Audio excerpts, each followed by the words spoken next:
You were born with something extraordinary, a unique genius. It's that unmistakable place where your strengths and your passion collide, where impact meets fulfillment. This isn't just a podcast, it's a movement for entrepreneurs who refuse to settle, who believe life is meant to be rich in purpose, alive with meaning, and overflowing with possibility. Here, we pull back the curtain on bold journeys, stories of courage, clarity, unapologetic authenticity. These are the visionaries who are building wealth, creating freedom, and changing the world by fully owning the gifts they were born to share. Because the meaning of life is to find your gifts and the purpose to use them fully. Welcome to the Unique Genius Podcast. I'm your host, Angela Chanowsky. Let's dive in.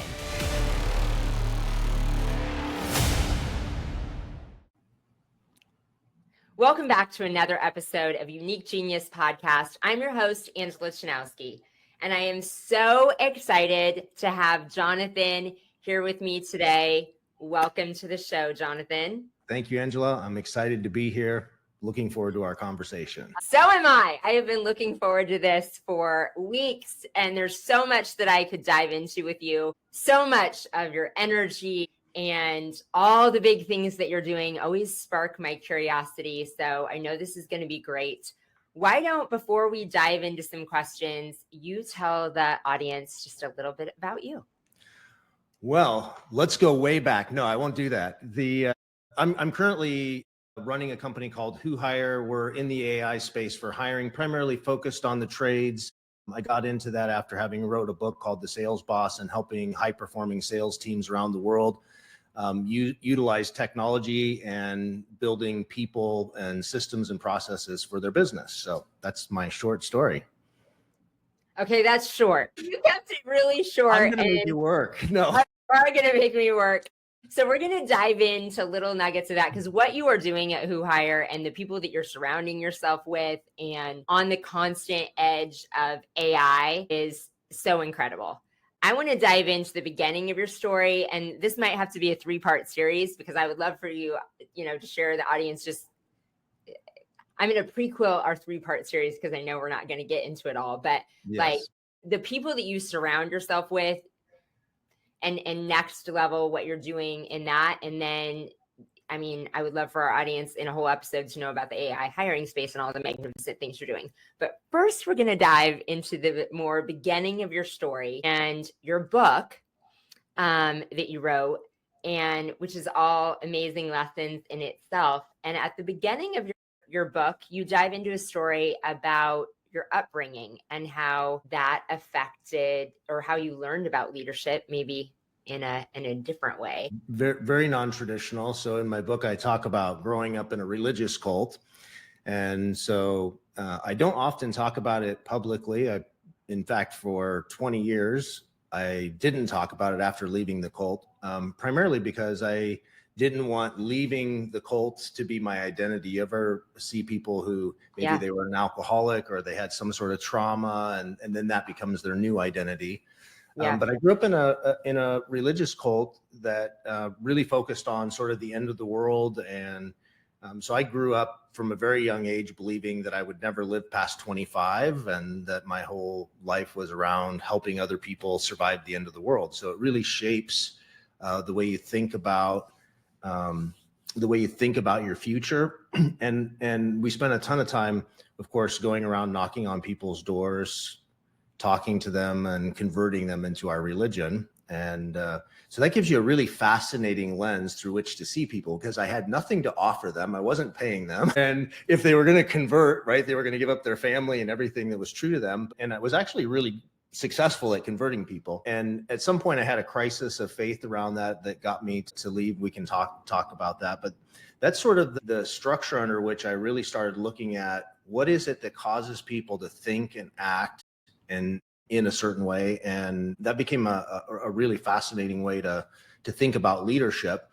Because when you think about it, most people in business think people's motivation is money, or they simplify it down to very basic things. But if you can understand what is it that causes somebody to believe something and feel a certain way, you can get an amazing amount of growth out of someone when you can come alongside them and explore that with them.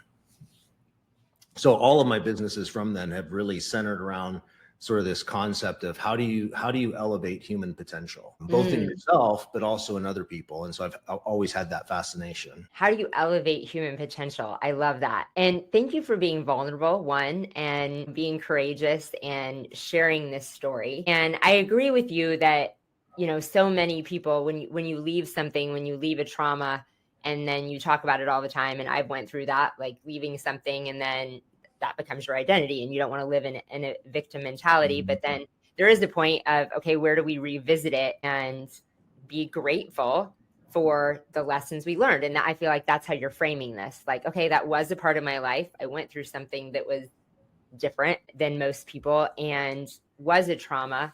But now I hear you framing it as like, these are all the things that I learned. And it shaped how I took things into the next businesses.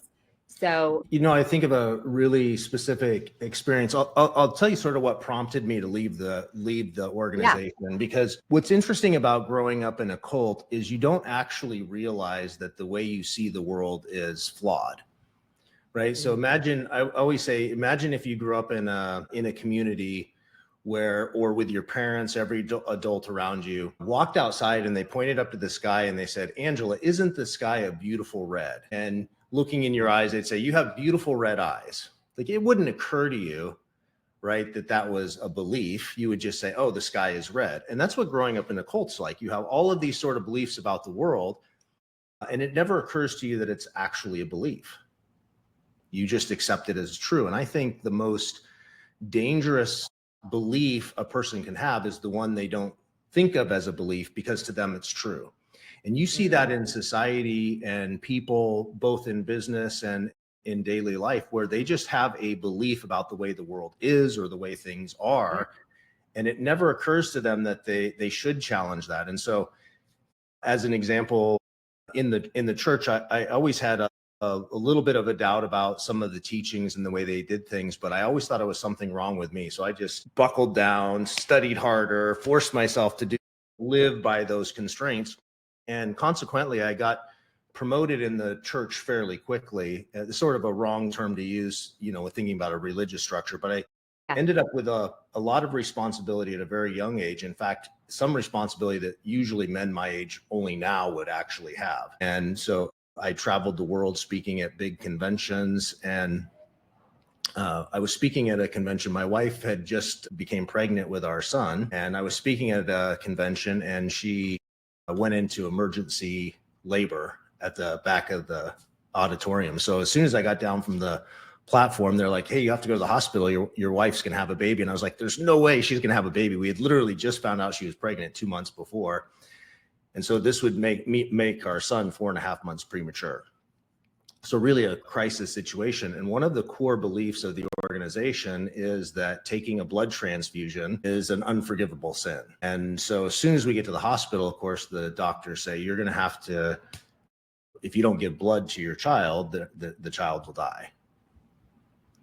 And while it seems like you and I sitting here, like through a lens of, now it would go, well, the obvious choice is to save your son. When you're surrounded by a belief system that treats that as a sin, that's a really challenging decision to make, because you think, well, I could save my son by giving him a blood transfusion, but risk their everlasting salvation. Yes.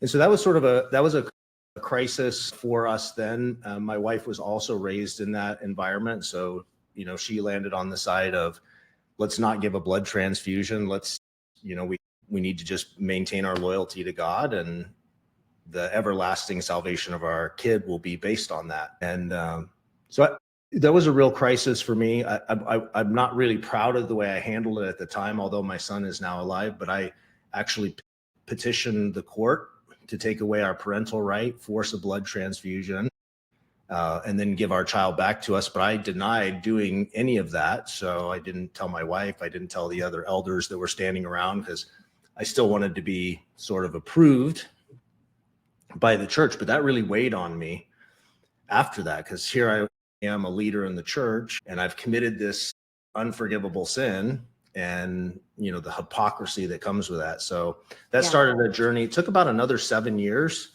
to finally get up the courage to leave.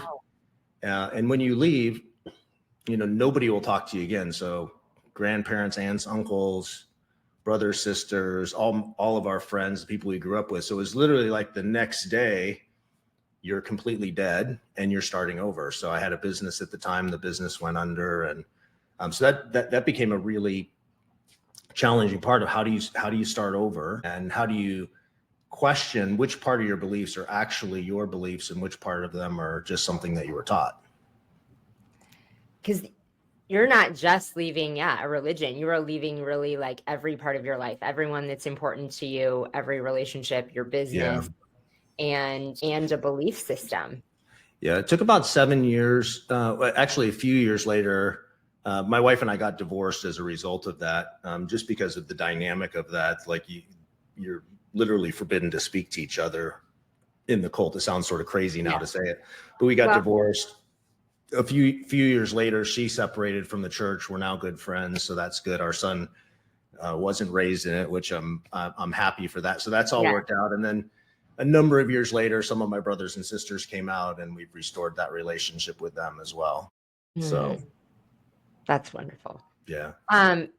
So when I was thinking, when you first had that thought, and then you have all this guilt of living in not alignment, but as you talked about, as business owners, as different things, we just have these beliefs that we think are true. And we just believe them, as I just think of tied to religion, when people are like, these people believe that like it's the gospel truth, belief, and not a truth. But you had this feeling in your gut. And I think that right away when that happened with your son, a first feeling of like misalignment and something that you needed to do something different. And I think those are things that, we're now coming into a world, and as you're going back and studying this, of when we have those feelings, it's for a reason that we're supposed to question. When we have a feeling that like something is off or something is in misalignment, whether it be a thing that's so big, like in your case, in the health of your son, or even in the new world and things of AI and things, like if you have a thought, something could be different, that this isn't the truth and there's a different path, there's a reason that you're having that thought. Somebody said to me at the time, and this was before I left, but it actually gave me the courage to leave. And I use this in business all the time. He said to me, once you know and you're certain about something, take an irreversible action. And so in my mind, I had, I knew what the consequences of leaving were. I knew, all of a sudden these people that looked up to me, I had a position in the church. So there was, it's sort of like being mini famous in the church, but there, you have a social structure, you have standing, and all of a sudden you're going to be worse than, a child molester. Like nobody's ever going to talk to you again, all of that sort of thing. So there's a fear based around that. Like, what will my life be? And also there's still this seed of what if I'm wrong? What if they're right? And I am losing my eternal salvation. But he said, once take an irreversible action. And so I was able to just boil that down to really all I needed to do was write a letter to the body of elders and say I was leaving the church. As soon as I gave him that letter, I had no real control over the outcome. It's not like I could reverse my decision. And I had written a lot of letters before. Like it was simple to write a letter. And if I could just boil it down to that one simple action, then everything else happened right from there. And I find the same thing in business or in any aspect of life. If you can boil it down to just the next thing you need to do, that will cause the domino effect of all of the other things, sometimes you can overcome that fear, because we can tend to overthink things. Does that make sense? Yeah, that makes a lot of sense. We do. I mean, you think of like, I don't know what the plan is for how I manage all the rest of the steps. Like I manage in, or imagine in that decision, like I'm making a decision to leave the church. Well, that involves like so many things. What's going to happen to my marriage? What do I do about that? What do I do about my business? What do I do about these relationships? Instead, you don't have to plan out. I think that's what you're saying. You don't have to plan out what's going to happen with your marriage or make those decisions. All you have to do is the one next move. Yeah, the one next step that moves you closer to the direction you absolutely want to go in. especially when you're certain that that's the right thing. It's in harmony with your spirit, your energy, your belief system. Just take an irreversible action.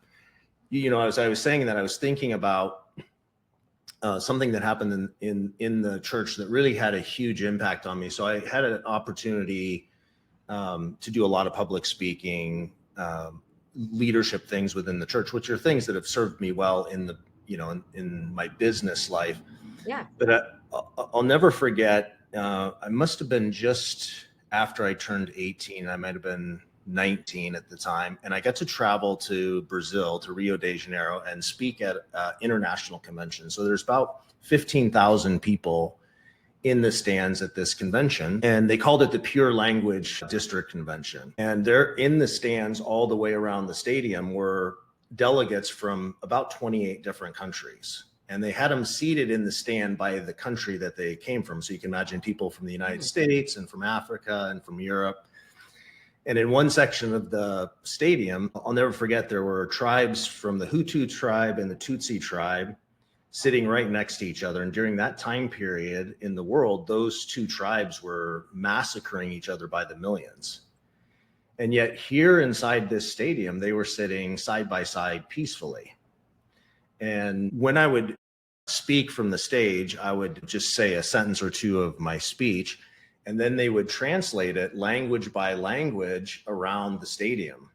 So you got to hear all of the different languages, and then you would hear the applause as they would hear it in their language.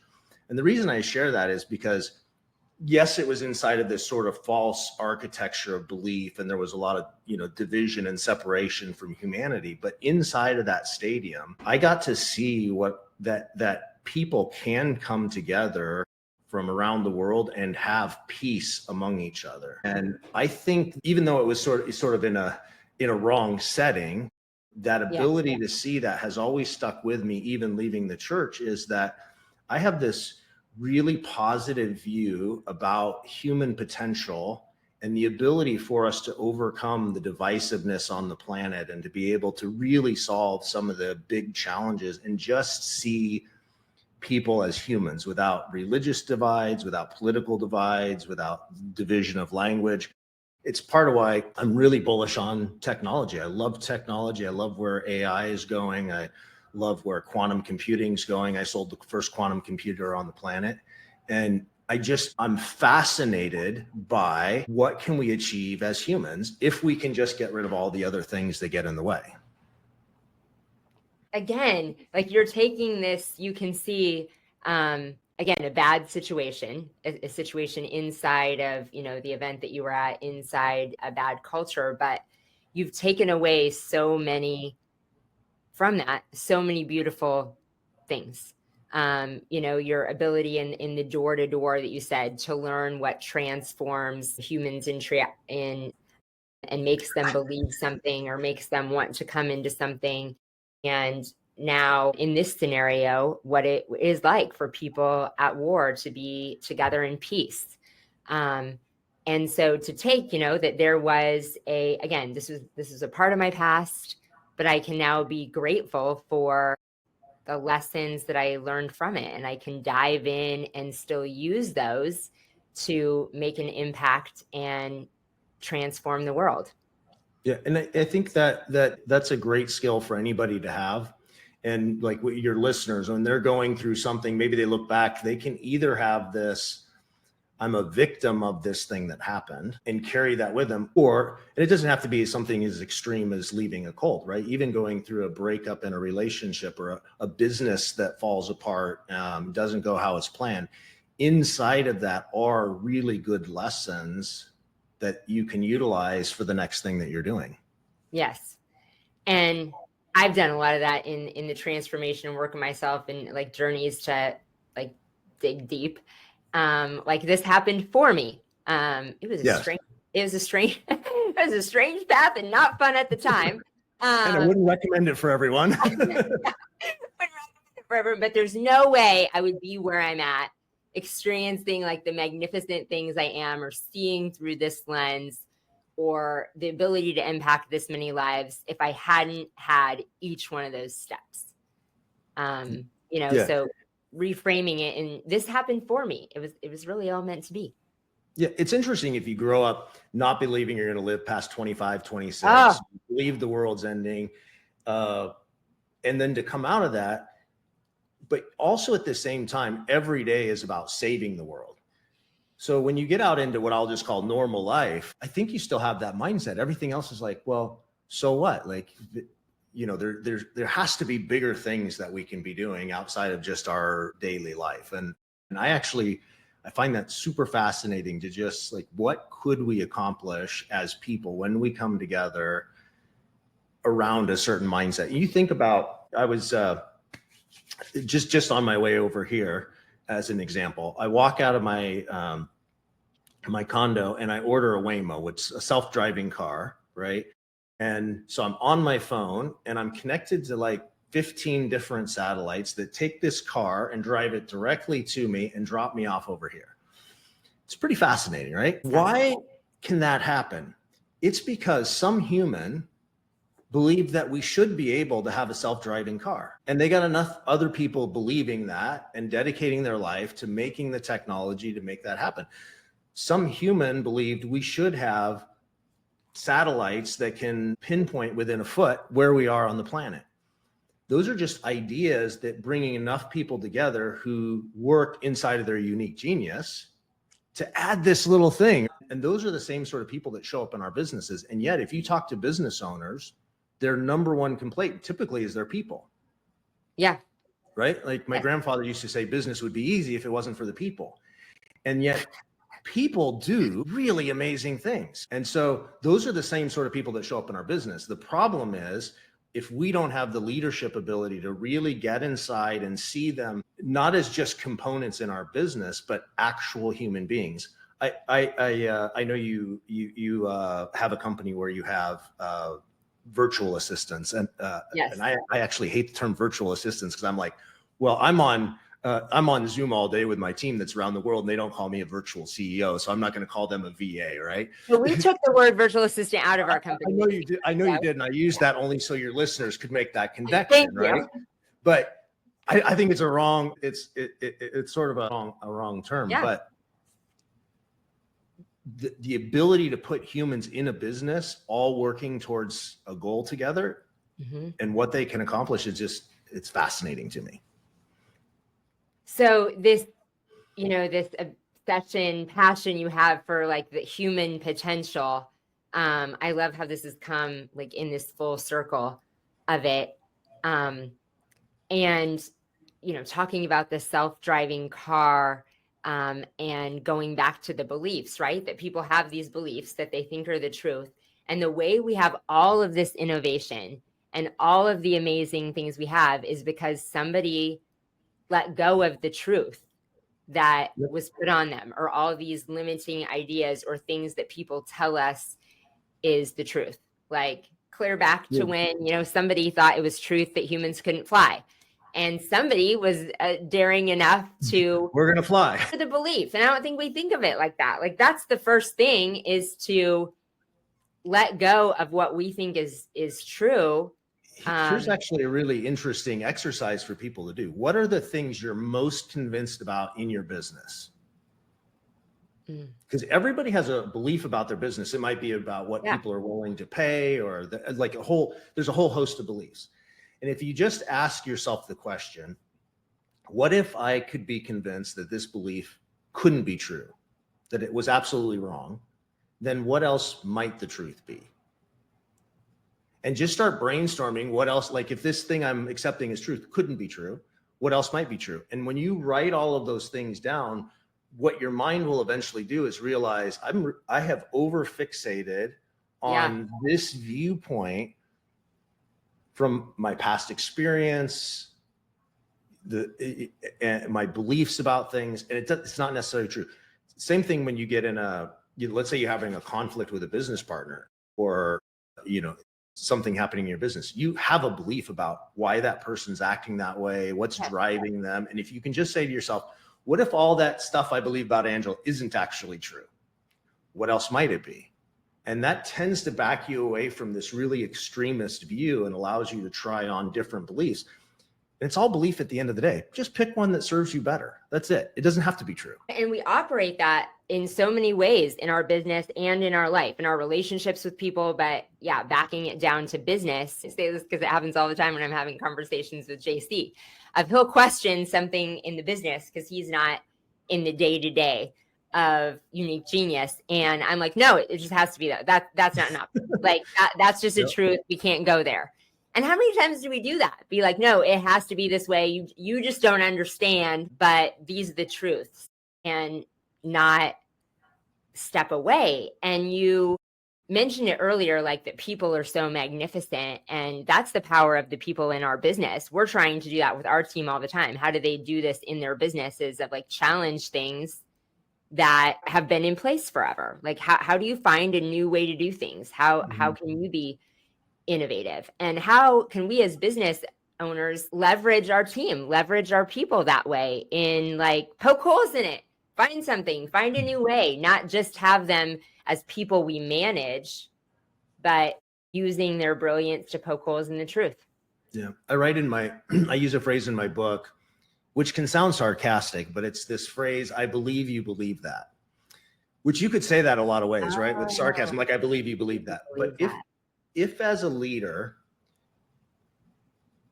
or in any capacity, if you can come up alongside another human, and if you can really truly believe deep down that if you had experienced the same things they did, grew up the way they did, received the feedback they did, that you would actually believe exactly like they do, and that you would react the same way they would, it becomes really easy to remove any sort of judgment and get close to somebody, and they can tell that you don't have judgment with them, that you're accepting them, not as somebody that has a weird belief or somebody that's, misfunctioning in some way, that has some dysfunction, but just as a human. And when you see somebody authentically like that, all of a sudden you're in a position to really help them try on other beliefs, because it's the absence of judgment. So I think back to, you think about the terrorists that, flew their planes into the World Trade Center. Yes, we can all agree that something like that's evil. However, the humans that did that, they were playing soccer with their kids the week before, and they had good families, and they were living up to a belief they had. In fact, in many ways, we could say they lived more in harmony with their belief than most Christians do. Yeah. Right? Yes, it's evil. So I'm not trying to justify that. If we can get up next to people and say, not judge it as evil, but as it's a belief structure that's causing that, all of a sudden we're in a position to unpack it. I think about that for, like, when we think about how divided the world is, it's because we have beliefs. We have a belief around China is acting this way, and they have a belief that the US is this, and none of that belief's true. It's all architected from just the pots that we grew up in. Yeah. That was similar and made me think of, I usually always have a board in every room I'm in. I had it in my dance studio and now an office, of everyone's doing the best they can with what they have. And that's exactly it. The belief, like if I was in your situation and I had the same things happen to me, and we say it in the company a lot,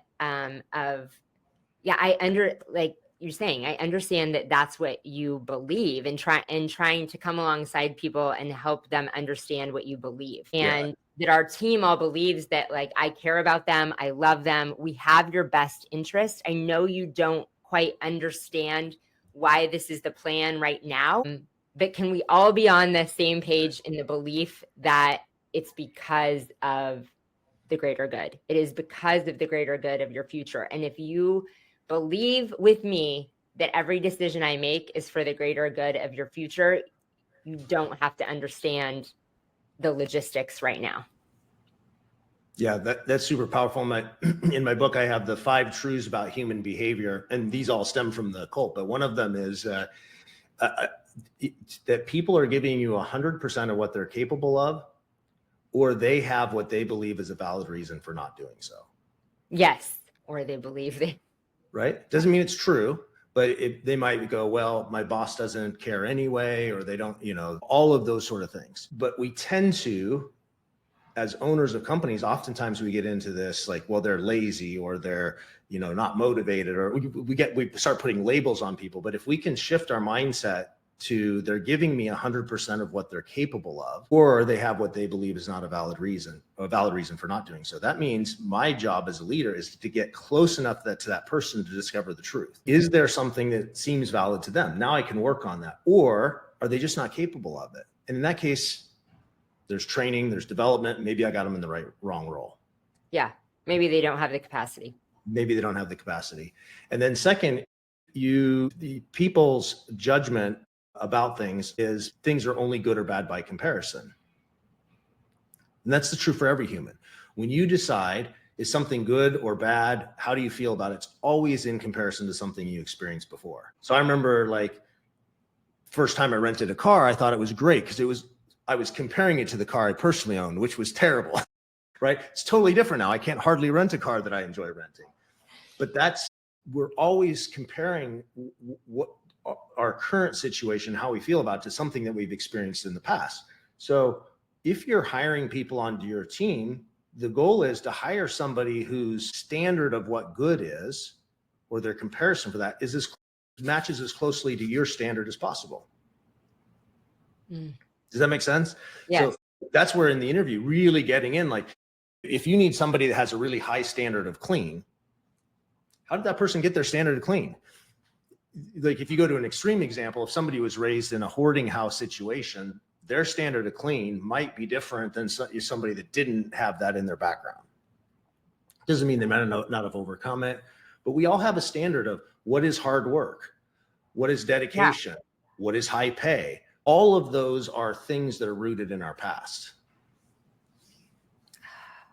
Which becomes interesting in unlocking human potential is to go, where did they get their standards across all of those things? Like somebody can think they're a great communicator and you might meet them and go, they're a horrible communicator, but they're comparing that level of communication maybe to what they experienced at home or in previous relationships.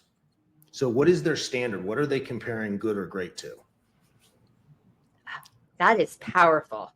Now, I realize this discussion has been all over the place because we started with something I hardly ever talk about, and hopefully you don't mind that free form. And no, not at all. I think we've woven it together in a brilliant way. And like I said, we're going to have to do some sequels to dive back into these because we've dropped so many little nuggets about, you just before we went into the comparison game, which I want to go more into, but that they think they're performing to what they're capable of, or they believe there's a reason that they're not. And then now this comparison thing, and I haven't really ever heard anyone talk about or frame it that way, but that's so true. Like we have a standard of what in every company, the owner probably sets the standard of what their past history was. And this is now the standard of excellence in our company. This is what our standard for communication is. This is what our standard for attendance is. This is what our standard for, customer service or a job well done is. And we put that, but unless we have a way, or like you said, hire people that match that standard, there's so much of a gap, and that's where the frustration gap comes. I remember. And the way to know what their standard, the way to know what their standard is, isn't to ask them, because everyone thinks they're great. Like there's nobody that says like I'm second place. Humans aren't that way, because if we thought there was a problem, we had already fixed it. The way to find out what is their standard is to figure out where did the standard come from. Like when they think about hard work or dedication, what are they comparing that to? So if you talk to them about who are the people in your life that you see as hardworking and determined, and how did you discover that about them? And they're telling the story about that other person, you'll get an idea of, is their standard the standard that's close to what you want. You think about what a lot of money is. For some people that grew up with a lot of money,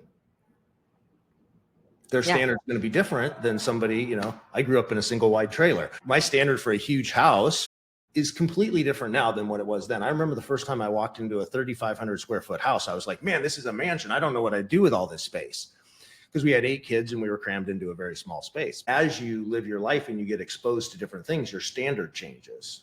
And I think our role as a great leader is to say, how did they get their standard? And then what is their belief? And whatever that belief is, for us as leaders, not to think it's a dysfunctional belief, not to have any judgment attached to it. Yeah. That is big, not having any judgment attached to their beliefs. And then knowing, I mean, this is just reinforced that in order to change behavior, you change beliefs first. And I think of that in the parenting journey. I sure wish I would have figured that out a long time before I did. Think about how this is in just like pay rates. When you set pay rates for people, if you write a job ad and you say, this job has unlimited earning potential, like it, or you put a rate that, let's say somebody's earning $80,000 a year and you put a post that they're going to earn up to 150. They actually can't believe that they're going to earn at that level. Does that make sense? It feels unrealistic. And because they can't believe it, they can't reach that. People are always incremental. It takes a lot of work to make quantum leaps in thinking. Yes, it's possible, but typically you've developed the skill to do that. You throw yourself into a bigger pond, willing to feel like you're drowning and willing to feel like an outsider and willing to feel like you're embarrassed. Like that's a skill to grow, but most people aren't like that. So it is incremental. That's why, if somebody is a greeter at Walmart and they lose the job as a greeter at Walmart, what do they go look for? They go look for being a greeter at Target. They don't go look for a job being an executive at a company. Everyone sort of picks their next level, sort of just slightly adjacent to where they're currently at. And that's why somebody's history and the way they think, I think, it becomes so important. When you're talking about how do I elevate human potential, I'm actually doing most people a disservice to try to say you can be clear here, because they can't visualize themselves there. Yes, my job as a leader is to believe bigger about you than you believe about yourself, but I can't believe so much bigger that you can't mentally make the commitment to get there. That's fascinating as well, because I think as we're leaders leading people in our organization, you said you can train yourself to make the quantum leaps. And so many of us as business owners have trained ourselves to do that. So we can see the quantum leaps and we're like, hey, you can have this, like you can have anything you want.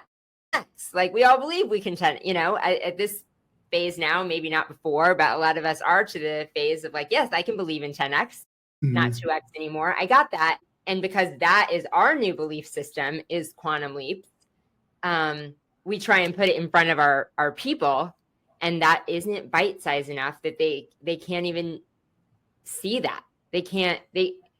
They're not ready to see the whole staircase. They are only ready to see the next step that they take.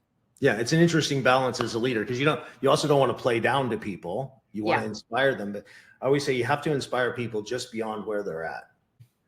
And then once they get the muscle memory of achieving and growing, now I can expand that growth.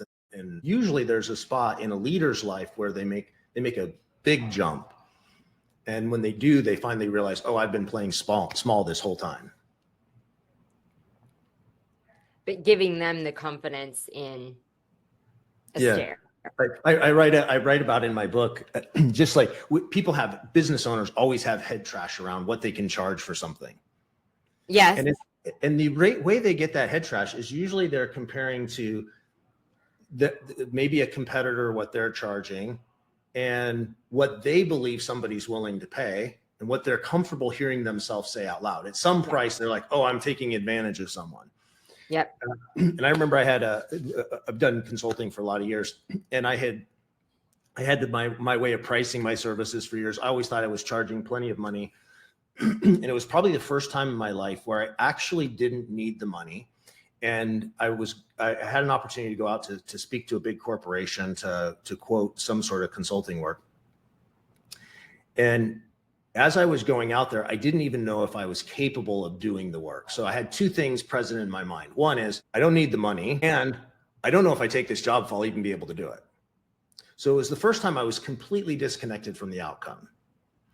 So I go in, I meet with the CEO. We have this huge conversation about everything they're doing. And I'm like, how can I possibly lose this project? Because I don't really want to do it, but I don't want to tell them no. So I'm unattached to my pricing. So we get to the end of our discussion and he says, well, what do you think? What do you think it'll take? And so up to this point, the most I'd probably charge someone in an entire year project was about 200 grand. And this is a shorter project than that. So it's going to take me about 5 months. And he said, so what do you think? And I said, well, I think this is a $500,000 problem. And I'm positive he's going to say, there's no way I don't want to swear on your podcast. There's no way I'm going to pay this, right? Yeah.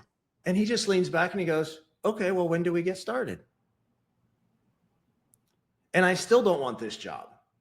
So I say, well, normally I collect half of my fee up front. So this is $50,000 more than my largest single client in a year at this point. And so he says, all right, well, do you have your business card? So I give him my business card. He calls his secretary in and says, cut this gentleman a check. And I walked out of there with a $250,000 check. Gosh. So how much did my mindset and my belief cost me? Yes. I had a belief. I doubled everybody's prices out of that. So what area in your business is costing you just strictly based on a belief? Yeah. Like you have a cultish belief about something in your business that's costing you.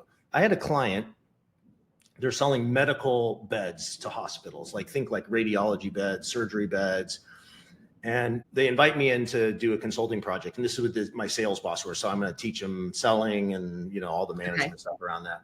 Yeah. And their quota for their sales rep is $600,000 a year. Why do you think the quota was 600,000? That's what they knew someone could do. Yeah, it was their belief. The only reason it was their belief, it was the best anybody had ever done. Yeah. And I had worked in an adjacent industry selling as a consulting project to a similar sort of audience. So I knew they should be closer to $1.2 million a year, double what they were doing. So I do my consulting thing. I say, we should change people's quota to $1.2 million. And they say to me, absolutely no way. Nobody has ever sold that. It can't be done in this industry. So I said, well, let me hire somebody outside. They're not going to come into the office. They're not going to go to any of your sales meeting. I'll train them and we'll give them a $1.2 million quota. And you're just going to pay me the difference between 600,000 and the 1.2 because you weren't going to get it anyway. So they agreed because they didn't think it would happen. So what do you think happened with this gal that I hired? I didn't put her in the mindset and all the coaching and all the limiting beliefs around 600,000. I just told her we're going to sell $1.2 million. Here's how we're going to do it. 5 months in, she's at 700,000. She ends the year at $1.3 million. The only thing that was different is the belief around what was possible. There was no new selling techniques. There was no new products. There was no tricks. It was all mindset. So she sells $1.3 million. The next year, the entire sales team, 12 people on the team, all of them sell over $1 million. So this company's been in business for 20 plus years. How much money did they leave on the table just because of a belief? So that goes back to what we were talking about earlier. In your business, you should go, what are the things I believe to be absolutely true? I believe we can only sell 600,000 a year. I believe we can only compete. And just say, what if that wasn't true? What else might be true? I actually had no idea that I could charge $500,000 and collect 50% of that up front. And you did. And I did. And now it doesn't seem surprising, right? Because my belief, but I couldn't say that out loud before that because I was emotionally attached to the outcome. It was only when I was emotionally unattached and I was actually trying to lose it. And had he said, I'll never pay that, I said, well, that's great. I didn't suppose you would. But it wasn't until I was there that I shattered that belief system. And it was the same thing when I left the cult. It wasn't until I was forced with the death of my son that I had to really challenge a belief. And I took that leap of faith. And then on the other side of that, like when I left the church, it felt like I was going to step off the edge of the Grand Canyon, and hit the bottom. Like it felt like a death move. And yes, it was painful, but it was nowhere near as painful as I thought it would be. And now I have this great life on the other side of that I could have never imagined in that moment of truth. Well, we shared so many great insights on belief, and I knew our time would go fast, so we got to put a bow on this episode. But Jonathan, that was a random episode. I have so many, I have assignments. I have thoughts of what are my limiting beliefs in my business? Where are we leaving too much money on the table? Where am I limiting my team on beliefs? So I absolutely want you to come back and do some sequels on the other things, on how you take all these beliefs into hiring and AI, because I think a lot of people's fears around AI are because of our limiting beliefs. So this is just the beginning of that. But thank you so much for being vulnerable and just all the wisdom that you shared. Well, always a pleasure to talk to you. Thanks for the invite. Enjoyed talking to you. Yes. And where can people find, we're going to put it in the show notes and stuff too, but if people want to know more about you and Who Hire, where can they find you? For the next 3 weeks on a beach in Hawaii. But you can find me at whohire.com. Awesome. Well, thank you so much, Jonathan, for being here again. This has been another episode of Unique Genius Podcast. We'll see you next week.